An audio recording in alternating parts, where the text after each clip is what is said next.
নমস্কার। আপনারা নিশ্চয় সুস্থ আছেন, ভালো আছেন। সুপ্রিম কোর্টে রাজ্য সরকারি কর্মীদের যে বকেয়া ডিএ মামলার মূল বিচার পর্ব গত 5ই ফেব্রুয়ারি শেষ হয়ে গেলেও আইনি লড়াই কিন্তু এখনই শেষ হচ্ছে না, বরং শীর্ষ আদালতে ফের শুরু হয়েছে আইনি টানাপোড়েনের এক নতুন অধ্যায়। বকেয়া ডিএ মেটানো নিয়ে রাজ্য সরকার এবং কর্মচারী সংগঠনগুলির মধ্যেকার এই দীর্ঘ লড়াই এখন কোন দিকে মোড় নেয়, সেদিকেই তাকিয়ে রয়েছেন রাজ্যের লক্ষ লক্ষ সরকারি কর্মচারী। সুপ্রিম কোর্টের ওয়েবসাইটে বর্তমান তথ্য অনুযায়ী পশ্চিমবঙ্গ সরকার এই বকেয়া ডিএ মামলার একটি মডিফিকেশন অ্যাপ্লিকেশন দাখিল করেছে। মামলাটি the State of West Bengal বনাম Confederation of State Government Employees নামে লিস্টেড হয়েছে। এর পাশাপাশি এই মামলার সঙ্গে যুক্ত হয়েছে কর্মচারী সংগঠনগুলির দায়ের করা 3টি পৃথক আদালত অবমাননা বা কন্টেম্প্ট পিটিশন। ট্যাগড ম্যাটারে ক্লিক করলে এই 3টি পৃথক যে কন্টেম্প্ট পিটিশন সেটা দেখা যাবে। যে 3টি প্রথম সারির সংগঠন এই কন্টেম্প্ট মামলাগুলি দায়ের করেছে তারা হলো confederation of State Government employees, সরকারি কর্মচারী পরিষদ এবং সংগ্রামী যৌথ মঞ্চ।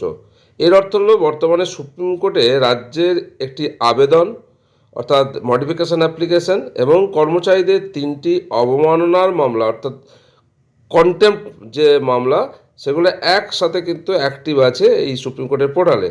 যদিও এই অত্যন্ত গুরুত্বপূর্ণ মামলার পরবর্তী শুনানির দিনক্ষণ সম্পর্কে এখনও পর্যন্ত শীর্ষ আদালতের তরফে কোনো তথ্য পাওয়া যায়নি, পেন্ডিং দেখাচ্ছে।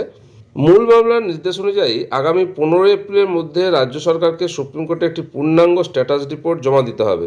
সরকারি কর্মচারীদের বকেয়া ডিএ মেটানোর ক্ষেত্রে রাজ্য সরকার ঠিক কী কী সুনির্দিষ্ট পদক্ষেপ গ্রহণ করেছে সেই সংক্রান্ত যাবতীয় বিস্তারিত তথ্য এই রিপোর্টে উল্লেখ থাকতে হবে। এই নির্দেশিকার ফলে রাজ্যের পরবর্তী পদক্ষেপ কী হতে চলেছে তা নিয়ে সরকারি মহলে যথেষ্ট কৌতূহল উদ্দীপনা তৈরি হয়েছে।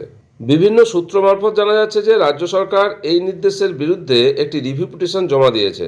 তবে সুপ্রিম কোর্টের অফিসিয়াল ওয়েবসাইটে এই রিভিউ পিটিশন সংক্রান্ত কোনো অফিসিয়াল আপডেট এখনও পর্যন্ত আসেনি।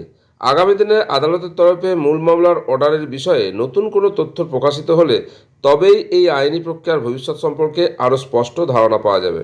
অর্থাৎ ডিএ মামলার মূল বিচার পর্ব শেষ হলেও আবার সুপ্রিম কোর্টে এই ডিএ মামলা দীর্ঘায়িত হতে চলেছে।